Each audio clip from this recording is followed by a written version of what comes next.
चलिए आज एक ऐसी कहानी की दुनिया में चलते हैं जहां 7 भाइयों का प्यार एक दुष्ट जादूगर की शक्ति से जा टकराता है। ये एक ऐसी कहानी है जो हिम्मत, धोखे और परिवार के उस अटूट बंधन की है जिसकी परीक्षा होने वाली थी। तो ये है 7 राजकुमारों की कसम। एक ऐसी कसम जो ये बताती है कि वो अपनी बहन को वापस लाने के लिए किसी भी हद तक जाने को तैयार हैं।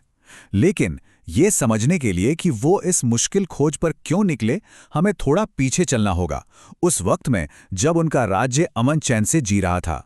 तो कहानी शुरू होती है अवंतीपुर से, एक बहुत ही खुशहाल राज्य। और इस राज्य के दिल में थी राजकुमारी चंद्रकला। वो सिर्फ एक राजकुमारी नहीं थीं, बल्कि अपने 7 भाइयों की दुनिया थीं। वो उनकी इकलौती बहन थीं जिनका वो सब मिलकर ख्याल रखते थे। और देखिए, हर भाई अपने आप में एक महारथी था। कोई अपनी समझदारी के लिए जाना जाता था तो कोई अपनी तलवार के लिए।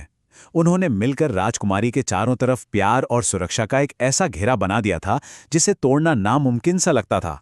लेकिन जैसा अक्सर कहानियों में होता है, ये शांति ज्यादा दिन टिकने वाली नहीं थी। राज्य में एक रहस्यमयी जादूगर की एंट्री हुई जिसका नाम था मयासुर, और उसके आते ही अनिश्चितता के बादल भी मंडराने लगे। सोचिए जरा, वो हाथ से आग पैदा कर देता था, सूखे पेड़ों पर फल उगा देता था। अपने इन्हीं चौंकाने वाले कर्तव्यों से उसने बहुत जल्दी राजा का भरोसा जीत लिया और शाही मेहमान बनकर महल में रहने लगा। तो ये जो माया होती है ना, इसका मतलब ही है भ्रम, धोखा, असलियत को बदल देने की ताकत। मायासुर की असली ताकत कुछ बनाने में नहीं, बल्कि धोखा देने में थी। और उसके इन कर्तव्यों के पीछे एक बहुत ही खतरनाक इरादा छिपा था जो सीधा राजकुमारी से जुड़ा था। अब जब उसने सबका भरोसा जीत लिया तो मयासुर को अपना मौका साफ नजर आ गया, और उसने राजकुमारी की ही एक मासूम सी इच्छा को अपने सबसे बड़े हथियार में बदल दिया। तो हुआ ये कि पहले तो उसने बड़ी विनम्रता से राजकुमारी को अपने उड़ने वाले घोड़े पर एक छोटी सी सवारी करवाने के लिए पूछा। राजा ने बेटी की खुशी देखी तो ना चाहते हुए भी हां कर दी, और बस यही थी सबसे बड़ी गलती। वो घोड़ा किसी तीर की तरह सीधा आसमान में गया और राजकुमारी को लेकर बादलों में गायब हो गया। एक पल में ही वो हंसता खेलता बगीचा मातम और अफरा तफरी में डूब गया। नीचे खड़ा परिवार बस देखता रह गया, सदमे में, जैसे जम गए हों।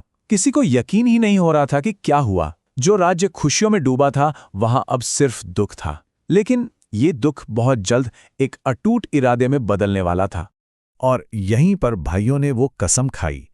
उन्हें ये बात समझ आ गई थी कि ये दुश्मन इतना ताकतवर है कि कोई अकेला उसका सामना नहीं कर सकता। तो उन्होंने एक बहुत ही होशियार रणनीति बनाई। सच का पता लगाने के लिए अलग अलग हो जाओ। और ये वाकई कमाल का प्लान था। देखिए, किसी एक भाई को पूरी जानकारी नहीं मिली।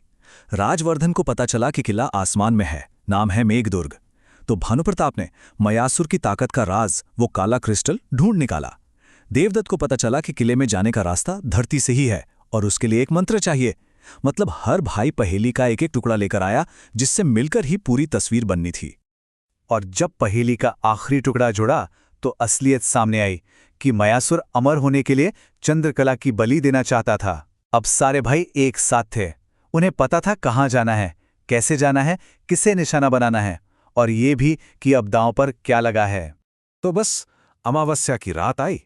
देवदत्त ने वो प्राचीन मंत्र पढ़ा और आसमान तक एक चमकती हुई सीढ़ी बन गई। बचाओ अभियान शुरू हो चुका था। मेघदुर्ग कोई मामूली किला नहीं था, वो तो बुरे सपनों का एक जाल था। लेकिन भाई एक यूनिट की तरह आगे बढ़े। देवदत्त के मंत्र ने रास्ता खोला और फिर उन्होंने हर जादुई जाल और डरावने भ्रम को एक एक करके पार किया। आखिर में उन्होंने चंद्रकला को ढूंढ ही लिया, जो उस काले क्रिस्टल के अंदर एक खतरनाक रस्म के लिए कैद थी। प्लान साफ था, बाकी भाई मयासुर को उलझाएंगे और उदयवीर किले के पत्थर के दिल पर वार करेगा। और देखिए, यही इस पूरी लड़ाई का सार है। एक तरफ थी मयासुर की काली शक्ति जो डर और धोखे पर टिकी थी, और दूसरी तरफ थी भाइयों की ताकत जिसका स्रोत था उनका आपसी प्यार और एकता। मायासुर ने उनके डर को ही हथियार बनाने की कोशिश की, लेकिन उनका रिश्ता उसके बनाए हर भ्रम से कई ज्यादा मजबूत था। और वो सबसे अहम पल था, जैसे ही उदयवीर ने उस पत्थर के दिल को तोड़ा, मायासुर की सारी ताकत एक झटके में खत्म हो गई। वो ताकतवर जादूगर एक आम इंसान बन गया और बस भानु प्रताप ने आखिरी वार करके उसके आतंक को हमेशा के लिए खत्म कर दिया।